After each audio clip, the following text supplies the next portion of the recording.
Olá, você que nos acompanha. Começa agora o programa Assembleia Popular, edição número 346.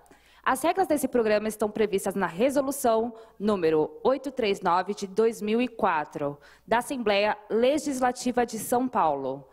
Aqui os participantes usam a tribuna para falar sobre assuntos de interesse da comunidade. Hoje, 13 pessoas se inscreveram. Cabe a cada um o tempo máximo de 4 minutos e 35 segundos. O primeiro participante é Juliana Gracioli. Bom dia, mesa. Bom dia, plenária. Bom dia a todos. Eu queria dizer que, primeiro, gratidão ao Albert Einstein. Foi encontrado água em Marte. Água. Deveria estar no volume morto, né? Então, eu acho que nós temos tecnologia para encontrar agora água dentro do Brasil, né? E não vale os aquíferos guaranis. Isso não vale, porque já está encontrado. Queria dizer também que essa semana a gente comemora várias coisas, e semana que vem, né?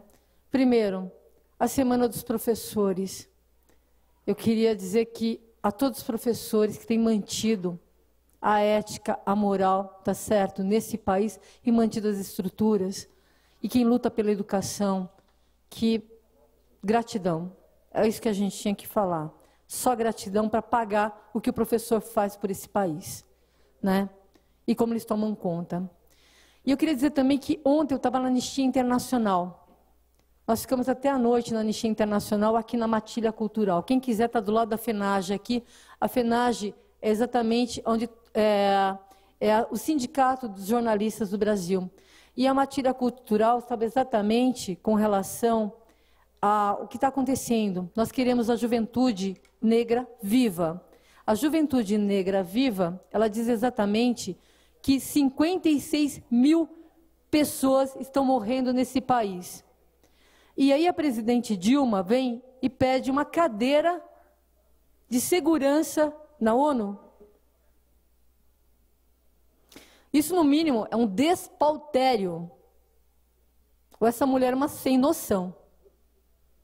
Como é que pode 56 mil, 30 mil jovens morrem neste país?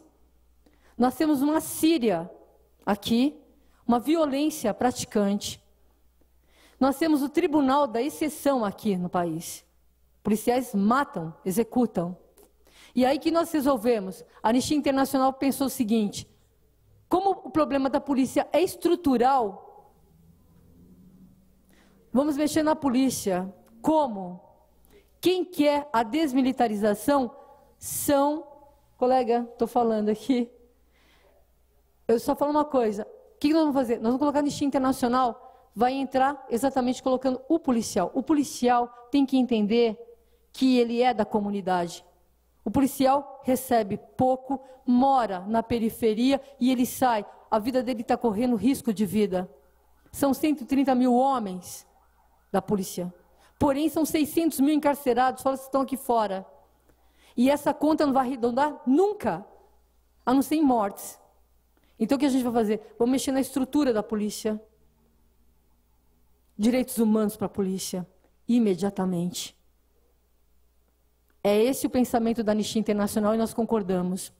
Aliás, a PL, o projeto de lei com relação à resistência, foi passado e foi impedido pela bancada evangélica. Pelo jeito, os evangélicos pensam, né, os policiais militares evangélicos, eles pensam que eles podem matar, eles são Deus. Em nome de Deus, eles podem matar. Ou seja, o projeto de lei, até a bancada assinou a favor. E não querem a desmilitarização, os coronéis, os praças querem. Precisa da desmilitarização. Eu nunca vi um policial civil querer ser militar. Porém, eu vi milhares de policiais militares querem ser civis. Então, nós temos que mudar essa política. Eu queria dizer também que, em relação a todos esses projetos, todas essas coisas que a gente tem, né, de modificação e mudança, e toda essa luta que a gente tem, eu queria dizer para todo mundo que a ditadura acabou. Gente, avisem a todos os órgãos institucionais, inclusive para a Polícia Militar, a Ordem dos Advogados do Brasil, a ditadura acabou, gente. Não existe mais. Nós estamos nos novos tempos. Nós estamos, acreditem, nós estamos na democratura, mas a democracia acabou. 30 e segundos. Eu quero dizer que a todos, a PM que mata, os negros, os índios e todos, eu quero deixar constado que nós estamos sabendo, tá certo? E vamos lutar contra qualquer genocídio. A todos os índios, guaranis, kaiowás, aonde estiverem, nós estamos lutando. E a vocês que estão aí no exterior, eu quero dizer uma coisa. Pois saibam que nós, que estamos no Brasil, estamos lutando para a terra. A terra é brasileira, a terra é nossa. Essas bandeiras que estão aqui não estão à toa. É isso que eu queria deixar. Nós estamos lutando pelo país de vocês. Nenhuma administração, seja pior, falaciosa do que a Dilma, do PT, vai estragar e tirar o sorriso do brasileiro. Próximo participante, João Araújo.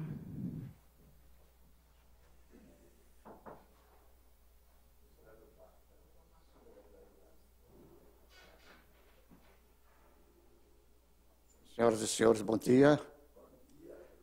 O nobre vereador, eu fui assessor deste homem aí, foi o vereador que mais apresentou o projeto de 2002 a 2004. O vereador Manuel Cruz, o grande batalhador. Eu quero me referir, a gente vê a propaganda, a gente vê aparecer umas pessoas aí no programa político, apareceu ontem, os cidadãos, que é uma negação na política de São Paulo e do Brasil. O Brasil, no governo de Fernando Henrique, abriu falência 3 vezes. Primeiro, um problema financeiro com o México, segundo, um problema financeiro com a Rússia, e o terceiro, o presidente Itamar Franco não passou as verbas da União, do Estado para a União. Mas o Fernando Henrique aumentava imposto assim, como quem estava brincando com a situação da nação. O povo na mais dolorosa pobreza e tristeza e sofrimento. O salário mínimo no governo Fernando Henrique era R$180, e foi até o fim durante 8 anos. Eu que corri a periferia da minha região, Zona Sul de São Paulo, em contato com os comerciantes e todo mundo, havia reclamação da pobreza do próprio comércio, a preocupação dos comerciantes com aquela situação. O presidente Lula assumiu o governo e foi preparando, fez uns preparativos, e levou o salário da União para 550 cruzeiros. O senhor José Serra era governador do estado de São Paulo. Ele fez um violento protesto contra esse aumento de 550 cruzeiros, que, como queria dizer, que a nação não merecia um salário digno e à altura, apesar que mesmo assim o salário era pouco. Então ele fez aquele tremendo protesto. E continuou o Brasil. O Fernando Henrique não tinha sentimento com o sofrimento e a pobreza do povo. Quando o presidente Lula assumiu, levou aquele salário para aquele patamar. Eles ficam aí falando, aparece na televisão, aparece o Fernando Henrique, que o Vale do Rio Doce, o doutor Ené falava em reunião, várias reuniões que nós tivemos, falava: estão querendo entregar maior potencial de água potável e ouro do mundo para multinacionais explorar e não deixar nada de lucro para o Brasil. Levaram milhões de toneladas de ouro a troco de nada. Esses tucanos não têm raciocínio para governar. Esses tucanos têm uma cabeça fraca. Eles são os cabeça fraca. E surgiu outro tucano lá de Minas, pior ainda. Sofre de enxaqueca. Como governador, a Bandeirante anuncia direto à Rádio Estado de São Paulo, que ele viajou mais de 100 vezes para o Rio de Janeiro, de avião, não parava em Minas. E muitas pessoas falam lá, quando ele ficava em Minas, ele ficava bem com muita enxaqueca, os funcionários enrolavam ele numa coberta e levavam para o pronto-socorro. Então o homem não tem saúde, o homem sofre de uma enxaqueca terrível. O homem teve capacidade, foi candidato a presidente da República, e vi, como eles chamam lá, aquele grupo que o tucano tem, de regimentar o povo, só faz barulho na rua. Eles puseram o povo para fazer agitação na rua, e ele treparam em cima de um caminhão, pedindo o afastamento da presidente Dilma, para que ele assumisse para fazer o quê? Tem uns tontão aí, que falam em afastar a presidente Dilma.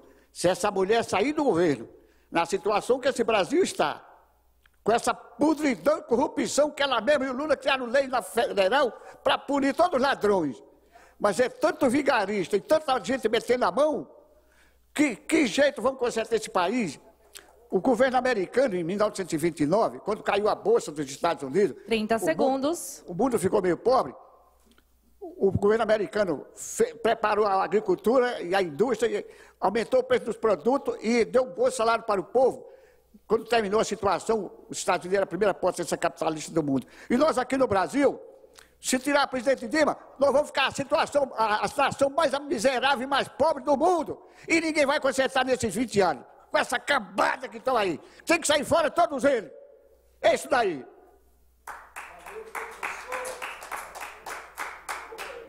Próximo participante, Maria Aparecida Decol.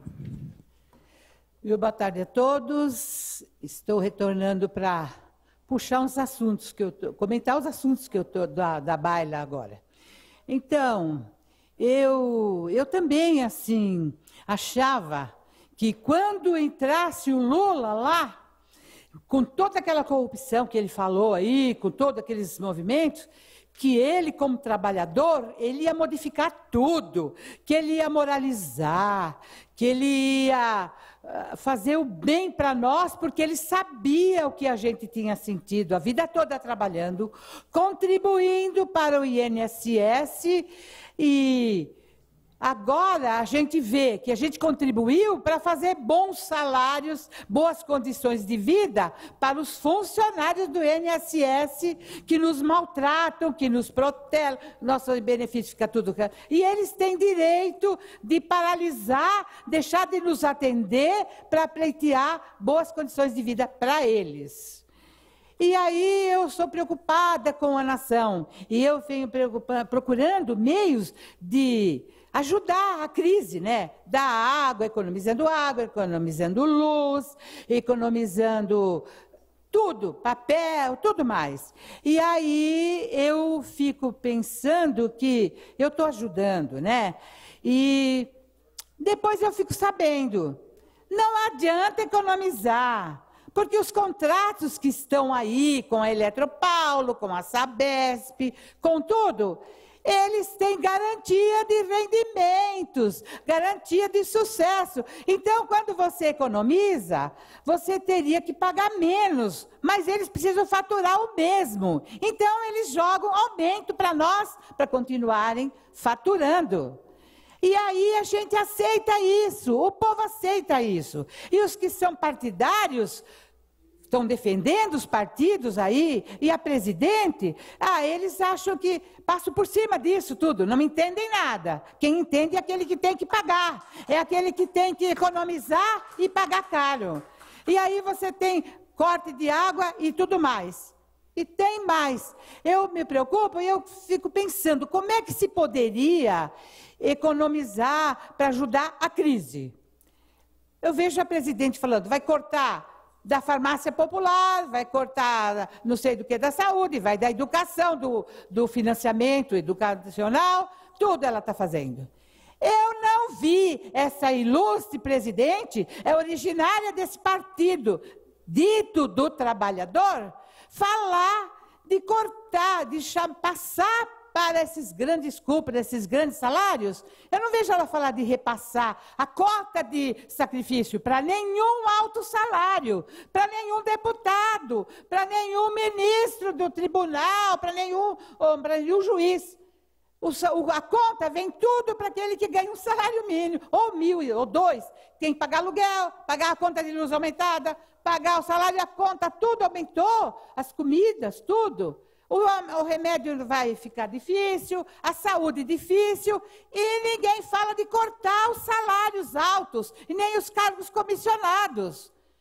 Não precisa nem cortar todos os cargos comissionados, só aqueles que estão em casa recebendo sem fazer nada, que tem muitos. E também aqueles que estão ganhando muito. Se tirar 30% do salário deles, ainda eles vão ganhar muito.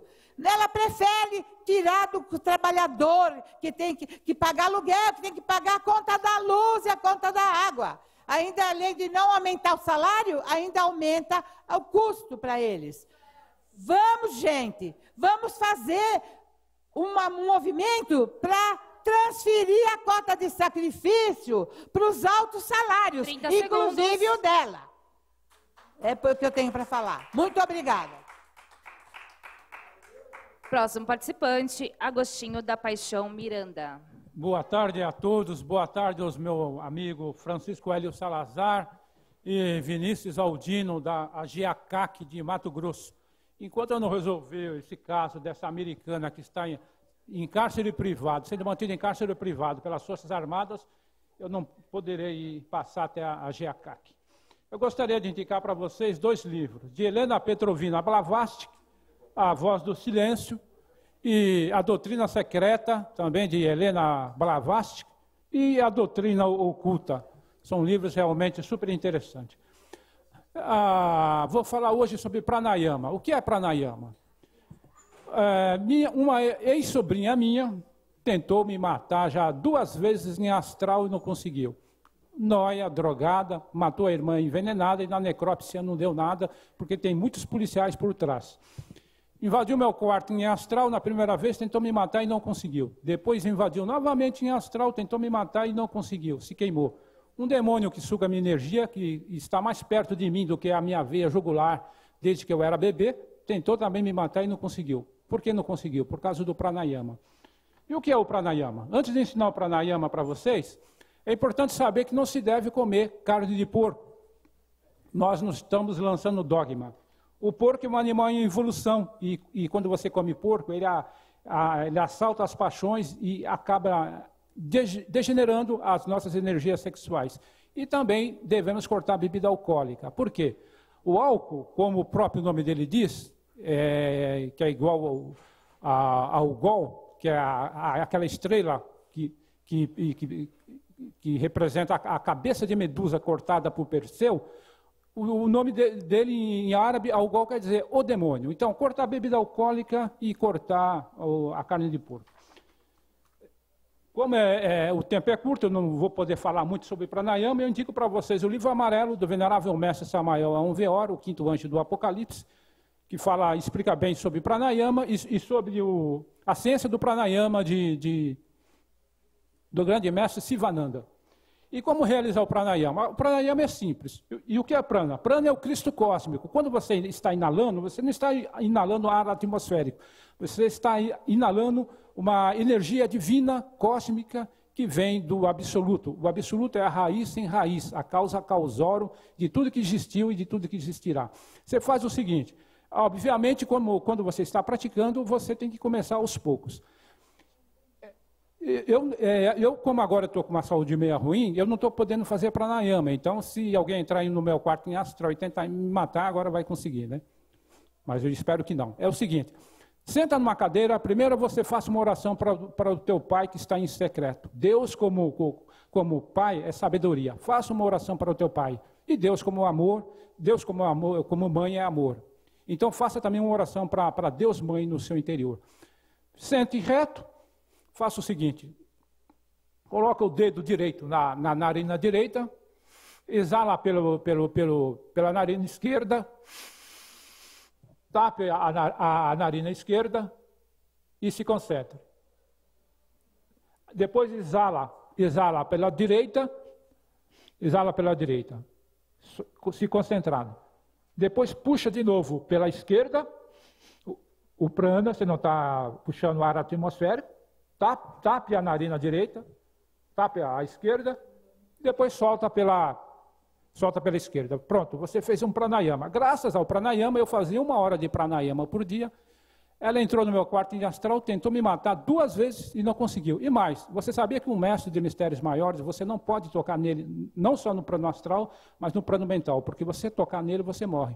Por exemplo, se eu estivesse praticando, tem várias pessoas que estão me segurando em astral. Se eu estivesse praticando, todas essas pessoas teriam desencarnado. Ao me tocar em astral, teriam morrido. Ou se me tocasse no plano mental, teriam morrido imediatamente.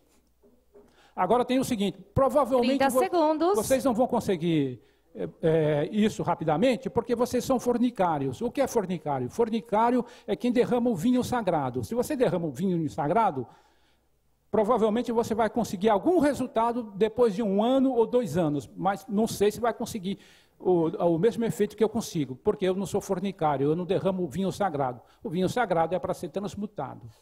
Boa tarde. Próximo participante, José Leonilson Queiroz. Muito boa tarde a todos os companheiros, companheiras, pessoal de casa, jornalista Bruna Veloso. Eu fico só observando esses exercícios que o Agostinho nos ensina. Tem um que o Aécio faz muito, esse ele faz, com certeza, mas é a vida que toca, como eu não entendo muito dessas coisas místicas. Eu quero falar mais uma vez aqui minha indignação em relação à questão da água no estado de São Paulo. Acho que a gente tem que falar da questão brasileira, mas o estado de São Paulo é mais preocupante. Porque o cidadão, ele paga pela água que consome e pelo esgoto tratado. Mas aí que está o problema. Porque a maior poluidora do meio ambiente é a própria Sabesp. Ou seja, o seu comandante lá, o Geraldo Alckmin, ele não criou meios ainda de tratar esse esgoto. E cada vez mais nós estamos vendo a poluição tomar conta de tudo. São bilhões que já foram gastos no tratamento do rio Tietê, e você não vê coisa nenhuma.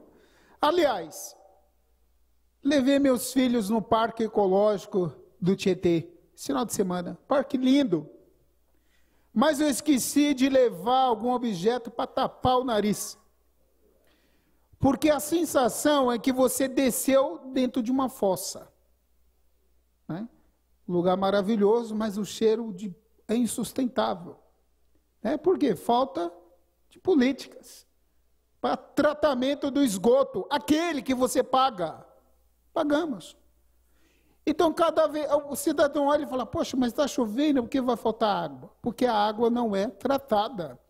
Cada vez mais o governo vai buscar água mais longe, para não ter que tratar o esgoto.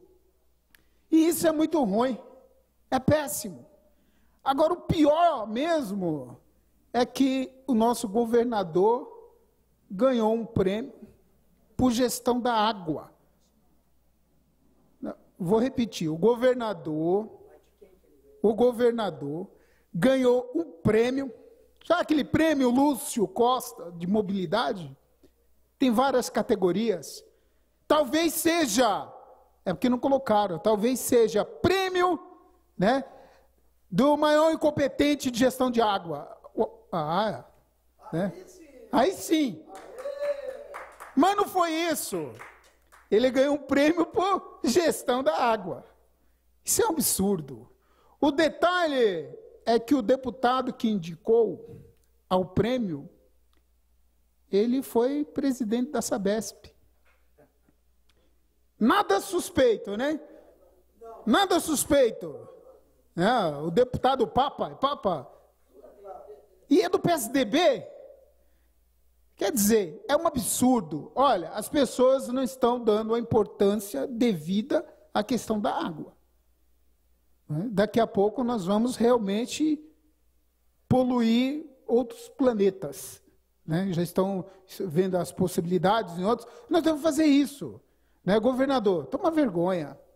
É imoral o senhor receber um prêmio por gestão de água. Se for por má gestão, tudo bem, o senhor merece. Está em primeiro lugar. Agora, gestão de água, vamos falar sério. Dia 5 às 14 horas, aqui na Lesp, haverá uma audiência pública, e aí é coisa séria, com pessoas 30 segundos. Que discutem a questão da água, aqui no estado de São Paulo, dia 5 às 14 horas, aqui na Assembleia. Eu acho que o que você que está em casa, que está tão indignado quanto eu, está convidado a vir participar dessa audiência pública para a gente questionar a questão da água no estado de São Paulo. Muito obrigado. Próximo participante, José Roberto Alves da Silva.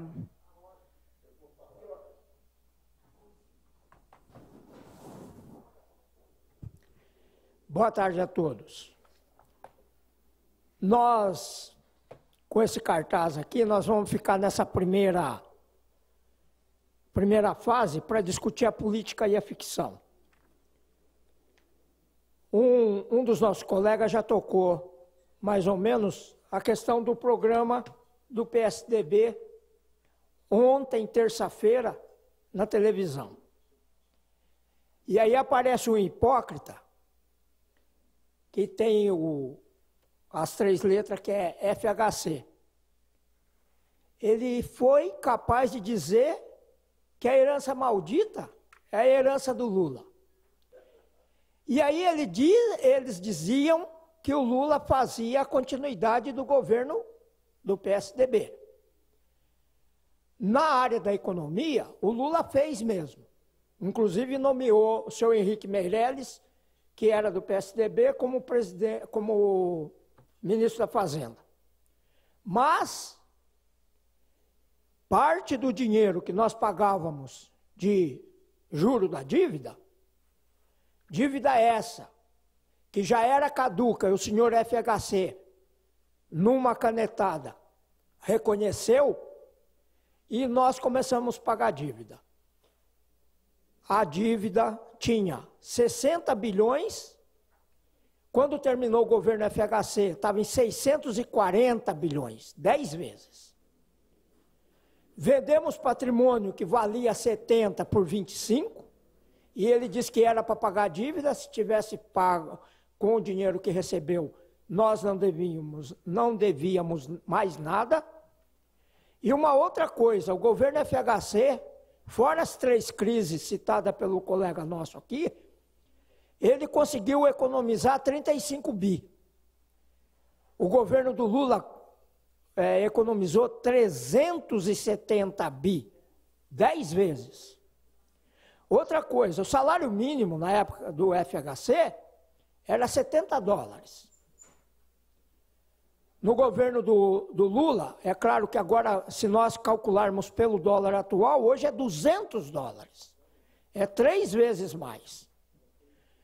A economia brasileira cresceu tanto que propiciou sair dos 800 mil míseros empregos em 8 anos do senhor FHC para 26 milhões de emprego. E essa taxa aí do desemprego que estão dando, pasmem, foi calculada a partir de 2012. Será que se calculasse lá da época do Fernando Henrique, era assim? Na época do Fernando Henrique, ninguém procurava emprego, porque já sabia que não encontrava.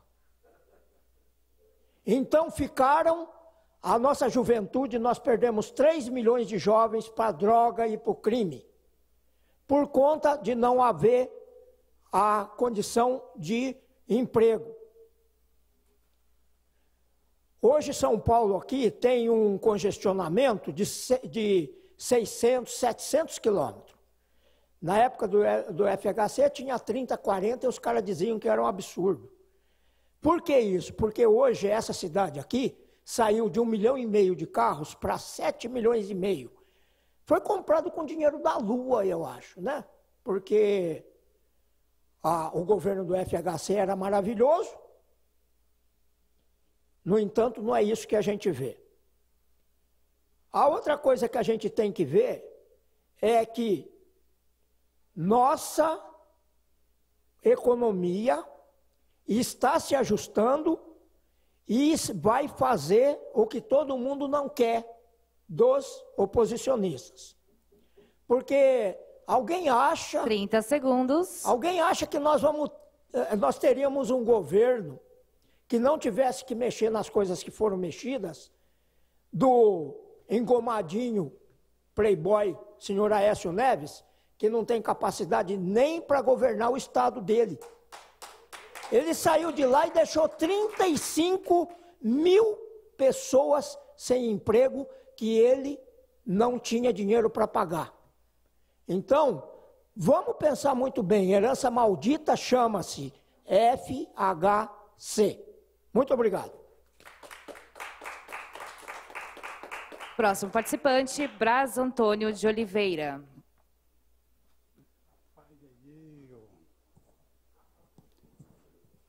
Boa tarde a todos e a todas. Eu quero falar sobre a taxa que está acontecendo em São Paulo, sobre a Eletropaulo, que é o tipo de energia e da água.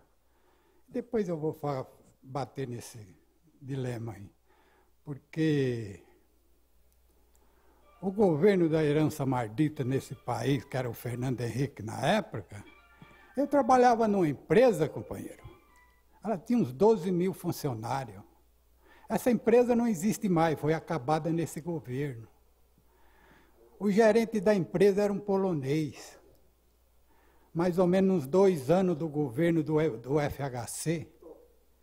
Ele largava a sessão dele lá e vinha na nossa sessão ali, começava a trocar ideia com nós. Falava assim, como é que o brasileiro é tão omisso, né? Eleger um cara desse aí a presidente da República. Esse cara está montando um sistema de mão de obra. É uma mão de obra consorciada, né? Que eles ponharam nesse país. Que no teu lugar, com o teu salário que eu pago para um de vocês, eu ponho 3, 4 para trabalhar. Tinha 2 anos do governo do Fernando Henrique. Essa empresa não existe mais, foi fechada. Era esse tipo de consórcio que toma conta de toda a terceirização da tua mão de obra, do teu patrimônio público, daquelas estatais todinha, que foi tudo entregue para esse tipo de consórcio. Que eu falei aqui semana passada, se a Eletropaulo tinha patrão, não tem, é um tipo de consórcio. É um tipo de laranja, sabe? E vão administrando isso aí e aumentando todas as nossas tarifas públicas aqui nesse estado de São Paulo, que o povão não pode mais pagar. Então, esse sistema terceirizante que foi plantado por esse partido, isso aí foi pior do que um câncer, companheiro. Isso aí mutilou tua mão de obra, mutilou o teu salário, mutilou o teu poder de compra. Igual a companheira que falou que o salário mínimo deles era $70. Esse tentou, companheiro, pôr o salário mínimo $70, mas não conseguiu. Não chegou nem os $70. Era um salário mínimo ridículo nesse governo, era uma esmolinha. Então, é $70, mas ele não conseguiu chegar lá nos $70. Ficou aí para os 48, por aí. Então, é um negócio meio ridículo esse governo aparecer na televisão, tudo aqueles caras de pau. Se nós falássemos aqui, companheiro, e caísse numa TV aberta, para todo o território nacional, esses caras de pau, segunda-feira, que vêm na televisão falar bem do governo deles que eles fizeram nesse país, a cara deles caía, como se ficava o pescoço em pé. Mas nós aqui falamos numa televisão fechada, não é uma televisão aberta. Então nós ficamos nessa aí, né? E são obrigados a falar nesse sistema aqui, porque é esse espacinho que nós temos, não temos outro, né? Então nós somos obrigados a falar das tarifas públicas, que é abusiva, que é administrado por esse tipo de consórcio aqui em São Paulo, que eles pegaram o nosso bem público, aqueles bem valiosos, que eram nossas estatais valiosas, entregou para esse tipo de consórcio para ser administrado. Nossas estradas de ferro, que foi tudo acabada, eles entregou tudo para esse sistema de consórcio e foi tudo devastada. E hoje eles administram todo esse tipo de empresa, Eletropaulo, telefonia, água, tudo nesse tipo de consórcio. É um tipo de laranja podre, companheiro, que aumenta a tarifa todo mês. A Globo mesmo é testemunha que falou que a conta de luz aqui no estado, que a conta de luz foi aumentada 40%. Em São Paulo aumentou mais de 100%, companheiro, a conta de luz. Como é que eles vêm falar que a presidenta que aumenta a conta de luz? A CESP aumentou a conta de luz 40%. Em São Paulo é mais de 100% aumento de 30 taxa segundos. e conta de luz, companheiro. Hein? Tem lugar que aumentou até mais. Eu fiz uma base pela minha lá. Agora eles mandaram uma cartinha para mim lá, não sei quem vai aparecer lá. Se vai cortar minha energia, eu vou ficar no escuro, entendeu? Eu sei que é muito abusivo. E eu fui lá e falei a verdade. É abusivo as taxas cobradas no estado de São Paulo. É umas taxas cobradas pelo sistema Encerrado. de cooperativa. É abusivo, companheiro. Próximo participante, Marco Antônio Ascon. Bom dia a todos os telespectadores, a produção, esta casa democrática que nos possibilita aqui uma manifestação livre. Senhoras e senhores, acabaram de falar muitas pessoas que estão protestando realmente dessas condições estruturais de segurança pública, que somos tão carentes. O problema, senhoras e senhores, é sistêmico. Sistema é um conjunto de métodos. Tudo se evolui na vida, mas tudo. Quando a matéria é segurança e justiça, por incrível que pareça, nós regredimos dos primórdios. Assim é que o meu livro, Segurança Pública e Acesso à Justiça, Problemas e Soluções, por incrível que pareça, eu repito, ganhou fórum internacional. Está sendo reconhecido em Portugal e em toda a Europa, porque a questão de segurança já mostrou que não tem fronteiras. O crime organizado, o cyberterrorismo, armas nucleares, o bioterrorismo. Portanto, lá fora, um brasileiro é reconhecido com a primeira obra sobre segurança e justiça, quando no nosso país, o que deveria ter sido resolvido em 1988, não se resolveu na Constituição. Acabei de sair agora do Jornal da Gente, fui calorosamente entrevistado na Bandeirantes, a respeito do tema, estou vindo aqui, porque o problema é sério. Você não tem controle de armas nucleares. É um poder de destruir 100 vezes o planeta, e eles não têm como jogar fora. E aqui no Brasil, é sistêmico. Não existe separação entre prevenção e investigação, polícia e justiça. E aqui é tudo um fragmento. E o povo não participa. O que temos que resolver sistemicamente? Unir prevenção com investigação, polícia e justiça. E aumentar o rol do júri popular. Porque só assim nós vamos ter um poder judiciário independente e democrático. E acabar com esse nosso sistema acusatório, que é um monopólio. Amanhã vão linchar os membros do Ministério Público, que não têm culpa dos problemas sociais. Porque quando nós temos problemas econômicos e problemas sociais, vai cair na segurança pública. São direitos fundamentais da pessoa humana, direitos básicos, porque a fonte do direito não é a lei. A fonte do direito é a pessoa humana, que tem que ser protegida. E amanhã não se dialoga a justiça com a polícia. Aí você vê criminosos, psicopatas violentos que cumprem pena, saem por aí, porque falta uma medida de segurança detentiva. Prevenção e educação é a solução. Todos os segmentos têm que estarem unidos para resolver o problema de segurança, que não é apenas o policial andando na rua. O policial, amanhã vai ter uma sentença atrás de um policial. E o poder de polícia é do povo, do cidadão. Agora acabamos de achar no Alba cadáveres O próprio cidadão vai lá e descobre que 30 existem segundos. cadáveres de um louco. Portanto, nós temos que dar possibilidade às ações subsidiárias da pública. Em caso que o juiz discordar do Ministério Público, vamos dar 6 meses, se vamos manter esse sistema acusatório, para que o cidadão, a vítima, entre com uma ação subsidiária da pública. Porque em caso de arquivamento do inquérito policial, não cabe recurso. O que é isso?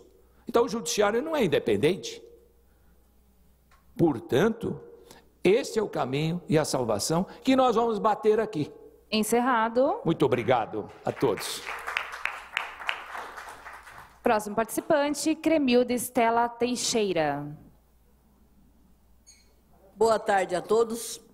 Eu venho aqui mais uma vez falar de escola pública e dizer que São Paulo é o carro-chefe, mas o Brasil está vivendo uma crise moral sem precedentes. Segunda-feira, o Jornal Nacional, a Globo, apresentou um projeto na cidade de Campo Grande, apresentou como um projeto fantástico. Uma aberração do ponto de vista pedagógico, do ponto de vista moral e todos os pontos de vista, principalmente moral. A Rede Globo de televisão apresenta no Jornal Nacional um projeto de lei feito pelos vereadores de Campo Grande, a Vara da Infância contra a Juventude, mais os professores, mais um promotor da Vara de Infância contra a Juventude, e o promotor sendo entrevistado pela Rede Globo, todo empáfia, todo chique, todo lindo, dizendo da vantagem daquele projeto, porque aí a criança sai da escola pública, criança pequena, a criança de ensino fundamental, sai da escola pública, vai direto para o promotor, direto para esse projeto, e ela é punida, tem a pena aplicada no mesmo dia. Ele achou muito vantajoso tirar a criança da escola e ir para a vara da infância contra a juventude no mesmo dia, não passa por lugar nenhum. Acelerou a punição das crianças. Não acelera a alfabetização, porque a alfabetização nós temos, de cada 10 crianças, 8 saem analfabetos. Acelerar isso, ninguém acelerou. Eles estão preocupados em acelerar a punição do aluno de escola pública, que ele é punido fazendo faxina, e apresenta um aluno fazendo faxina e sendo coordenada por uma faxineira com um sorriso de deboche. Então, só que tem uma diferença. Esses apresentadores da TV Globo, essa promotoria da infância contra a juventude na cidade de Campo Grande, esses vereadores, não têm filhos na escola pública. Os filhos desses figurões, eles são tratados em escolas bilíngues, que já entra lá aprendendo a falar 2 línguas, e tem tudo lá. E quando tem problema entre alunos, que eles discutem e brigam, tem especialista para explicar para aquela criança, cidadão em fase peculiar de desenvolvimento, que não é no braço que resolve as coisas, tem psicólogo. A escola pública vai para o promotor e é punido como se fosse um criminoso. Entre os alunos punidos, fazendo faxina, lavando banheiro, privada, na frente da câmera, com um sorriso de deboche do lado, entre esses tem um aluno que foi punido porque chegou bêbado na escola e sarou. Sarou, viu, gente? Eu nunca ouvi dizer que alcoolismo se cura punindo, batendo, humilhando. Agora, a Rede Globo, mais a Vara de Infância contra a Juventude de Mato Grosso do Sul descobriram esse método. Para resolver problema, a doença do alcoolismo tem que ser punindo, e punindo rapidamente. Esse programa da Rede Globo me deixou muito preocupada. Porque a Rede Globo lança uma campanha onde ela arrecada milhões. Você que é bem inocente, que é levado para falar com aqueles artistas da Globo, 30 segundos, você deposita dinheiro naquele programa que é Criança Desesperança, não faça mais isso. Você está sendo enganado. Acorda, gente. A Rede Globo de televisão, ela é como as outras. Nós temos os outros programas da TV Record, que tem o jornalismo carniça, tem umas coisas piores, tem os nazistas, que fazem o pobre acreditar que o problema da violência é o pobre. Eles fazem você acreditar que o problema da escola pública é o aluno da escola pública, não é a falta da escola pública. Nós temos uma escola pública imoral, falida, e vem a Rede Globo, segunda-feira, naquele horário, e apresenta a solução. Então, o aluno aprende na escola de Campo Grande, ele aprende a lavar banheiro, lavar privado, lavar pátio, porque na cabeça da Rede Globo, na cabeça da Vara de Infância e contra a Juventude, na cabeça de quem está um pouco acima da média, o aluno de escola pública não precisa aprender a ler e escrever. Se ele aprender a limpar o banheiro bonitinho na escola pública, ele sai dali e já pode limpar o banheiro na casa do juiz. Só que esse juiz da Vara de Infância contra a Juventude, esses vereadores, esse pessoal da Rede Globo, se esquece. Alguns vão mesmo lavar o seu banheiro. Mas a maioria, ele se matricula na escola do crime, onde sempre tem vaga. Todos nós vamos pagar a conta. Obrigada. Próximo participante, João Sebastião Ferreira.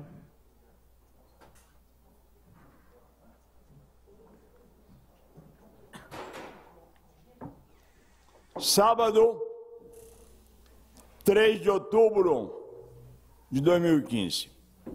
Passeando nas brilhantes palavras dos oradores que me antecederam, tem dificuldade para falar. Mas ao perceber que não posso permitir que minha existência seja uma existência engarrafada, tenho que contribuir com a espécie humana. Não posso me conter envergado em uma posição de contemplamento quando eu vejo alguém falar mal da Dilma. Ao Dilma eu encontro muitas pessoas, estava de joelho, fazendo o jogo dos malandros, estava rezando ou assaltando. A Dilma estava do lado da pátria. A Dilma estava do nosso lado daqueles patriotas que estavam bebendo sangue, para que o Brasil não mergulhasse na vergonha que mergulhou. É triste quem presenciou a tortura da Dilma ver alguém dizer, essa falsa presidente. Trabalhei no Palácio do Governo, sei o que se trama contra o Executivo. A Dilma nunca apoiaria e não apoia essa desgraça que está aí. Quem apoia essa desgraça que está aí é o silêncio do povo que não participa da vida política. É um povo mais covarde do mundo. Está aí um ex-governador, não pode ir sequer nem no Paraguai, que vai para a cadeia. Mas no Brasil ele é eleito com mais de 200 mil votos. É um povo que não percebe que o governo do PT, nos meus 80 anos de idade, é o único governo que libera a polícia para investigar o governo dele. Libera e manda prender os seus auxiliares. Está aí a maior empresa de carro do mundo, roubando a humanidade descaradamente. E o povo brasileiro não sabe disso. Não tem consciência disso, que não acompanha. Gente, é preciso que se use a cabeça. É preciso que entendamos que não podemos ficar debaixo do armário. Antes dos militares, debaixo do viaduto, era barato e rato. Hoje não. Hoje é pedaço de nós, é nossos irmãos, é os patriotas. E todos nós estamos sujeitos a parar lá. E a ânsia de lucro do regime capitalista é incontida. É incontida. Veja aí a natureza protestando contra os ensinamentos malditos, contra as religiões. Veja essa semana, uma máquina matou 6 mil religiosos. É um recado da natureza. Deixa de besteira. Vamos dar a mão para a ciência. Mas não. É preciso que de inventar que o Criador mandou seu filho morrer na cruz. Um homem com a competência que ele tem, com a grandeza que ele tem, se ele faria uma loucura desta. E ainda inventa que somos ateus. Não há condição, não existe condições de ser ateu. O que não existe condições é de ser um pateta, é de ser idiota. Não há condições. Entretanto, no Brasil, principalmente um preto feio igual eu, quando fala, ninguém presta atenção. Acha que é louco, está falando besteira. Não! A trajetória da minha vida... 30 segundos. A trajetória da minha vida não aprende na faculdade. É de se lamentar a escassez do tempo. Mas me resta agradecer a presença de um sacerdote aqui que lamenta discordar da ideologia dele, o padre Inês de Oliveira, que é um grande homem. Muito obrigado pela gentileza. Próximo participante, Geraldo Gomes. Senhoras, senhores, Bruna, internauta, telespectador, Mário Quintana, abre aspas. Todas as nossas carteiras de identidade são falsas. E a curiosidade maior de quem morreu é querer saber qual é o seu verdadeiro nome. Fecha aspas. Senhores, talvez muitos dos senhores e senhoras conheçam a expressão falar até papagaio fala. E, paradoxalmente, nós, animais humanos, também falamos. Mamíferos que somos, também falamos. E eu tenho dito todos os dias de minha vida que, enquanto nesse mundo eu existir, não serei subserviente de Deus ou de ser humano algum, ou de governo algum. E esse espaço aqui é um espaço político, mas eu lamento muito quando nós estamos aqui colocando nossas reclamações, reclamando, mas nada se muda. Porque é muito cômodo para quem está no poder, para uma minoria, nos comandar através dos veículos de comunicação.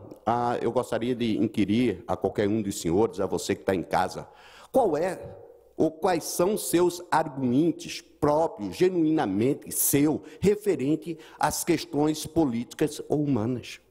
Você está sempre sendo conduzido por livros, pela televisão e pelos canalhas. Faz algum tempo que eu não vim aqui, eu estou aqui porque eu me considero um ser político. Eu sou um ser humano. E sei que para que façamos algo, é preciso bater na estrutura do Estado. E é preciso que nós que aqui estamos, tenhamos condições de falar para aqueles que estão por trás do poder que não somos canalhas. Não somos canalha. Então eu só posso impactá-lo se eu não comungar com as ações canalha dele. Por exemplo, o Leonilson, amigo meu, aqui referiu-se à questão da água. Gente, é todo mundo falando de água, o país está em crise. Gente, vamos pro raio que o parta, eu vou morar em Dubai. Vocês sabiam que em Dubai não tem água? Você já viu algum doutor, algum político vir aqui, algum canal de televisão ensinando a você como dessalinizar a água do mar?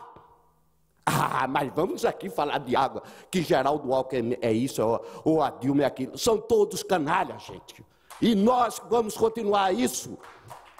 Eu vim aqui porque gostaria de inquirir a vocês que aqui estão, a você que está em casa. Onde eu denuncio a Corregedoria de Justiça do Estado de São Paulo. Onde eu denuncio os juízes desse país. É fácil. Eu tenho um problema com uma juizinha, porque ela é mentirosa, chamada doutora Vivian Wipprich, da 8ª Vara Criminal, da 8ª Vara de Família do Estado de São Paulo, do Fórum João Mendes. Eu tenho defendido 2 mulheres faz 2 anos e alguns meses. E eu tenho enfrentado a tirania do Estado e a força da lei, através dessa mulher. Mas ela não vai conseguir me vencer. E sabe por quê? Porque ela está pelejando com um homem íntegro, com um homem honesto, com um homem que tem coragem de dizer para Dilma, para meus amigos que aqui estão, nós somos canalhas, matamos pessoas de fome, enquanto dessa forma agimos, não temos moral alguma para criticar ou reclamar de político algum. É preciso que sejamos o político, é preciso que façamos as transformações que queremos e não que cobremos de alguém. A Dilma deve estar muito preocupada com o que, olha, o Geraldo está falando de mim, olha, o Leonilson, o Geraldo Alckmin. 30 segundos. O Leonilson está falando, ele deve estar muito, esses caras estão se lixando para nós. E é preciso que tenhamos coragem para mandá-los, para ter um exemplo. Esse Estado que faz tirania comigo, eu sou uma das vítimas da democracia. Eu estou há 20 anos sem CPF. Dane-se. Tenho coragem suficiente para viver sem depender de vossas benevolências. Muito obrigado. Próximo participante, Ney Oliveira. Boa tarde a todos, boa tarde à mesa. Eu gostaria de falar que, em relação à água, nós usamos no vaso sanitário água potável. Isso também é um absurdo. E em cada prédio poderia haver um dispositivo, tipo calha, perto das janelas, que captasse a água e levasse a um reservatório central, depois subisse para ser usado como água de reuso. Cada prédio, perto das janelas, já captava água suficiente. E eu queria dizer que eu ouvi uma reportagem de Fernando Gabeira sobre a escola comunitária de Paraty, onde as crianças aprendem por si a se apropriar do aprendizado. Uma prática que se pode dizer mais orgânica e dinâmica, porque acompanha o crescimento da criança e do organismo dela. E com diversidade de pessoas, ideias e natureza. Isto é, a criança não fica presa numa sala de aula olhando para o professor que dita o conhecimento. O professor faz a criança a buscar conhecimento. Aprender no mundo, isto é, em alemão é Dasein, estar aí. A criança sente apropriada do corpo e uso da inteligência. O professor, nessa situação, seria um professor como mediador do conhecimento, não aquele que faz a pessoa decorar. Ele media os interesses da criança. O conteúdo é dado a partir do que se vive. Por exemplo, se olha uma chaleira, em vez de aprender como se escreve chaleira, põe a palavra visualmente na frente da criança, como Paulo Freire fazia, e põe a chaleira e a criança aprende. Porque, na verdade, quando você lê, você vê o signo no completo. Você não fica D-A-D-O, dado. Não, você olha e já fala dado. E é assim que a criança também tem que aprender. E aprender a superar as dificuldades em grupo. Porque aqui nós estamos todos unidos. Mas somos um grupo? O bom é quando somos um grupo. Porque daí temos força. Porque cada um, sendo individualista, qualquer governo totalitário toma conta. Então a criança tem que aprender a aprender. A professora ajuda a criança a se tornar o aluno, um pesquisador e senhor de sua vida. Adquirir maturidade intelectual no decorrer do processo de aprendizado.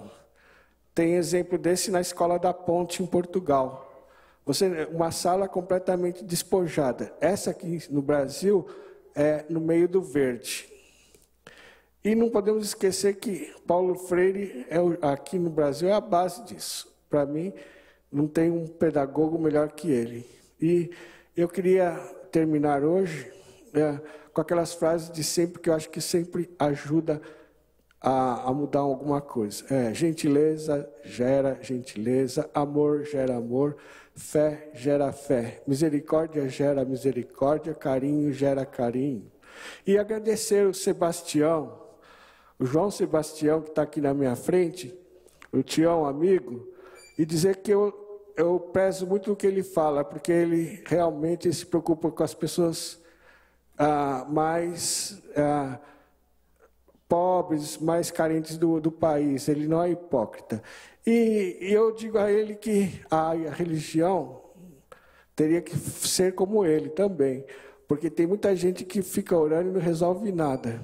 E o mestre nosso, o Jesus, ele punha a mão na massa para tentar resolver, por isso que ele foi morto. Obrigado, até a semana que vem. Próximo participante, Manuel Cruz. Em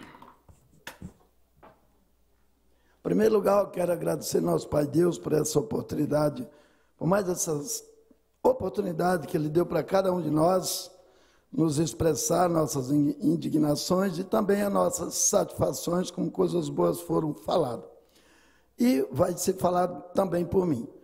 Em nome da Bruninha, que todos os jornalistas estejam contemplados e todos os funcionários e assessores da Assembleia Legislativa, inclusive os deputados. Quero também parabenizar o nosso amigo, o professor João Crisófilo de Araújo, que foi meu assessor. Ele realmente falou, eu fui um dos vereadores na época, que mais fez projeto para essa cidade, encaminhamento, está no Diário Oficial, e quero dizer que uma boa parte deles e delas foram para a Zona Sul. Ele, como meu assessor, era ele que chegava com as reivindicações do meu gabinete.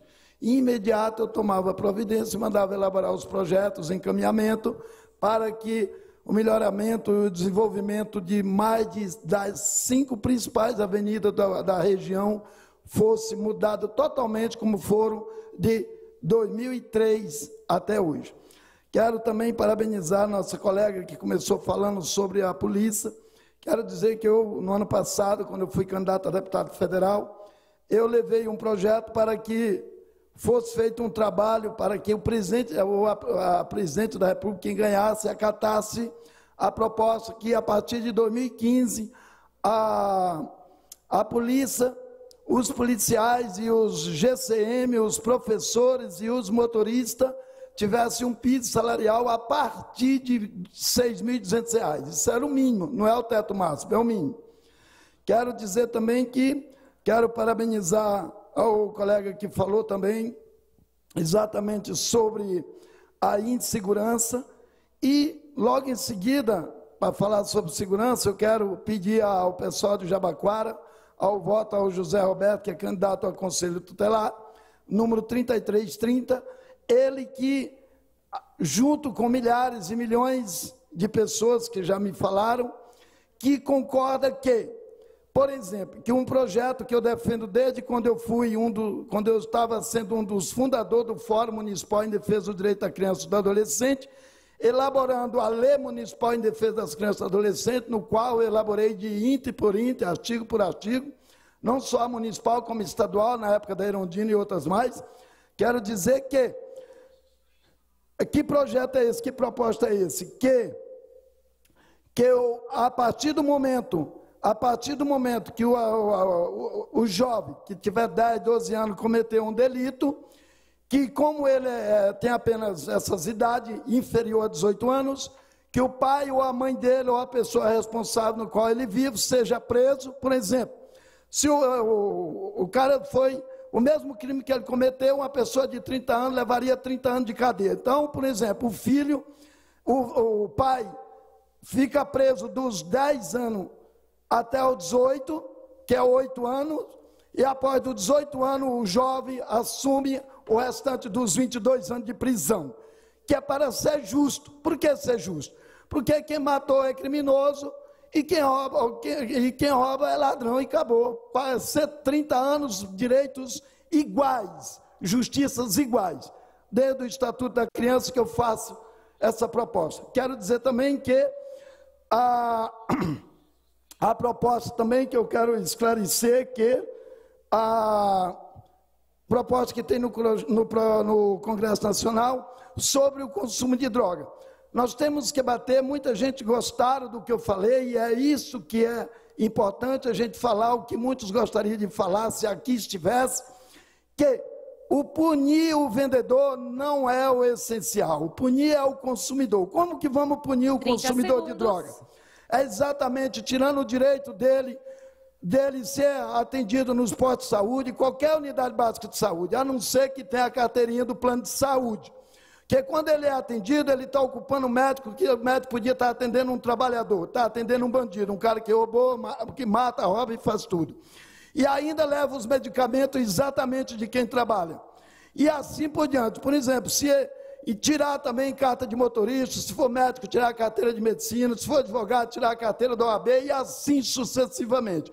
Até se conscientizar que o nosso corpo é alimentado por vitamina, proteína, minerais e fibra, e não droga e bebida líquido que contém álcool. Quando ele se conscientizar disto, aí voltam a ter direito e a sentar junto com os trabalhadores. Caso contrário, cada macaco no seu galho. Isto é, não tem direito de nada de assistência de saúde. Saúde é para quem trabalha, atendimento médico é para quem trabalha. Medicamento é para quem trabalha e não para quem rouba e mata, isto é, provoca as suas próprias doenças. Por isso temos que combater exatamente o consumidor. Porque eu, como nunca bebi, nunca fumei, se dependesse de mim, toda a humanidade fosse que nem eu, não tinha um vendedor de droga, nem de cigarro, nem de bebida que contém álcool. Que Deus abençoe a todos e muito obrigado, os colegas e amigos assistentes. O programa Assembleia Popular é gravado às quartas-feiras, a partir do meio-dia. Para participar, os interessados precisam se inscrever entre 11h15 e 11h45, no local da gravação. Auditório Franco Montoro, na Assembleia Legislativa de São Paulo.